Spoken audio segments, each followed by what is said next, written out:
Likimas mums leidžia daryti klaidas, ieškoti, suprasti, taisyti savas, padėti kitiems, kurie dar nesuklydo, imtis prie tų, kurie patyrė ją.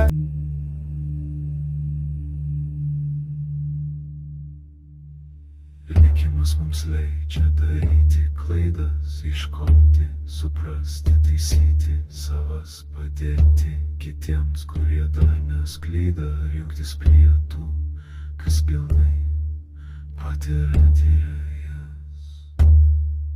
Nežinodami dėsnių esminių taisyklių, nepaisome jų ir klystam dažnai.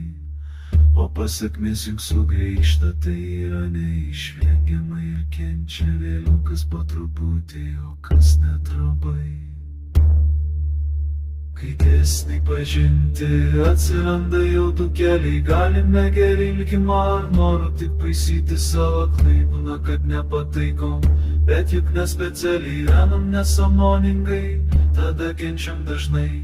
Daugelis tiesa vos kartą išgirdę skuba ignoruoti ir pamiršti, nes laisva valia mums ne veltui tendė, patiems vis reikia pasirinkti savo kelią.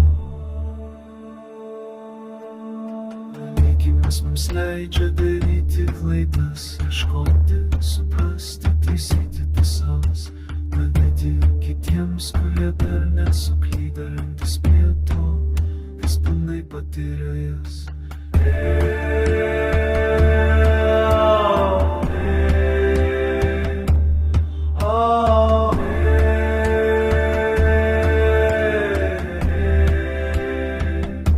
Bet kam taip daryti, juk vargas greit gali pavydėti, tai kelias į nuosmukį gilų arba augimą, tobulėjimas ar degradacija atspindi mūsų pasirinkimą.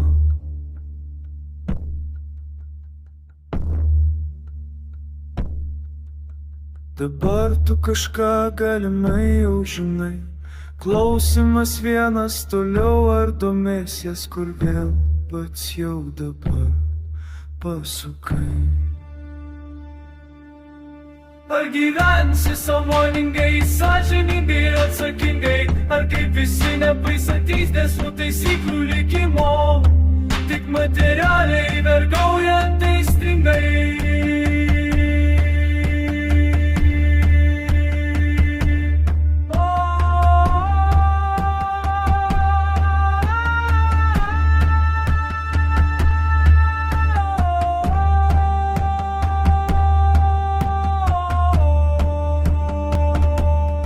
Likimas mums leidžia daryti klaidas, ieškoti, suprasti, taisyti savas, padėti kitiems, kurie dar nesuklydo, imtis prie tų, kurie patyrė jas. Tas kelias į augimą, tobulėjimas ar degradacija atspindi mūsų pasirinkimą dabar.